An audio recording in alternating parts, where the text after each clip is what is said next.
Hello again, welcome to part 2 of making a Jester or Joker puppet. And as you can see, I have the head all painted.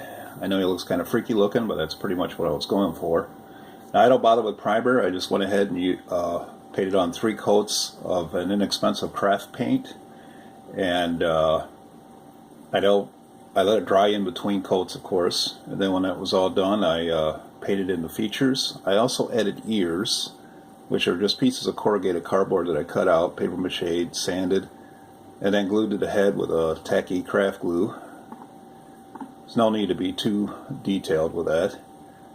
And then when it was all done with that, I sprayed it with a couple coats of clear coat. When you use the spray for the clear coat, make sure you follow directions on the can and you do it in a well-ventilated area. It's best to do it outdoors if you can, and to wear a mask. You don't want to be breathing that in. So the first thing I'm going to do with the costume is make the cap. He's going to have a cap on his head. So this is my pattern for the main part, which is going to go on top of his head like this. Now, to get the width, I made a band that went around his head, and I cut it in half. And that gives me the size here for the cap. Now there's going to be 2 sides to this, of course, so that'll make it fit on its head. I also have a smaller pattern which I cut out. This is going to go on the side like this, and I'm going to put it up just above this part right here because there's going to be a band going around the cap. So what I do is I just trace the pattern, put it right down here on the edge, like this, trace it onto a piece of felt, and I'm going to be doing 2 different colors. So I just take it and I just draw around it. This is a soft white color pencil. I just use that so I can see the outline. Just draw around it like so, and I don't know if you could see that very well, but then you just cut that out, and then I use this color for the other side. Now you can use any 2 colors that you want. So I trace all these patterns. I'm going to need 1 for each color for this one, for the main cap. And then I will need 2 of each color for this one, because there's going to be 1 on each side.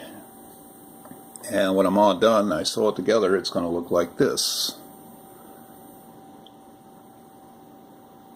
There's also going to be a band going around that. Now this is still inside out, so you can see how I sewed it. I don't have a sewing machine, so I sewed it all by hand. Now I sewed this first, the center of the cap, all the way around the edge using a whip stitch.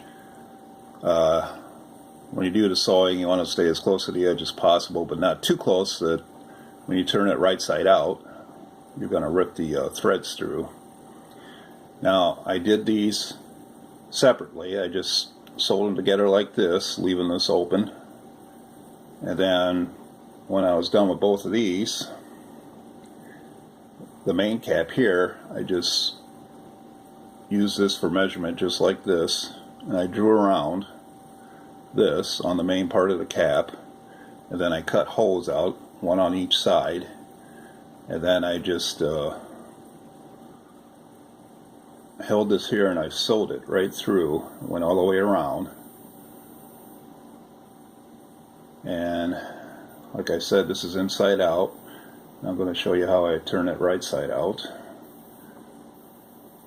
So you want to be careful doing this so you don't rip the stitches. I'll do this part first. Now, I'm taking the end of a paintbrush. It's not a pointed end, but a rounded end. I'm going to gently push this through. This takes a little bit.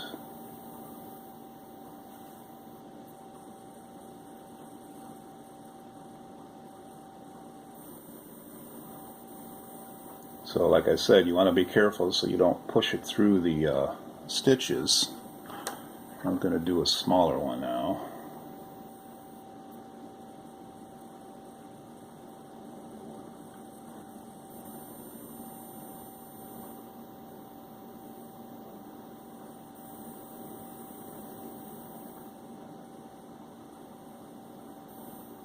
Just a little bit more on that. There we go. And now you want to do that on each one of these.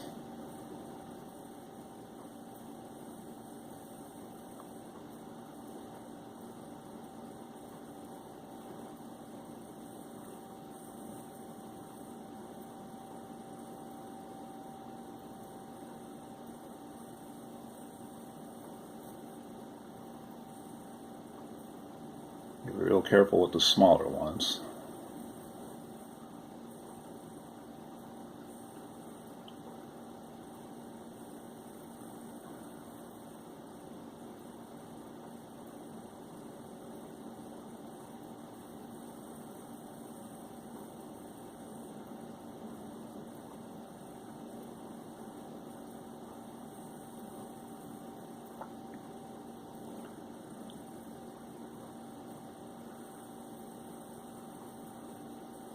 Now when you do the sewing, if you're able to do it on the sewing machine, it'd be a lot faster. It takes a long time to do it by hand. A lot longer, of course. One of these days I'm going to have to get a sewing machine. And you can see I kind of poked through, but that's alright, I can fix that. And there you go. Now if you want, you can put some fiber fill or stuffing in there to keep the hat filled out. You don't really have to. The felt is pretty sturdy on its own. And there you go. Now, I cut a band. I cut it around the size. I measured around it. And I overlapped it a little bit and just glued that together. And it's going to go on there like the band's going to go on there like this, and I'm going to glue it on there. You could sew it on there if you want, but I'm just going to glue mine on, and then it's going to go on there like this. And that's the cap. The next part will be the body.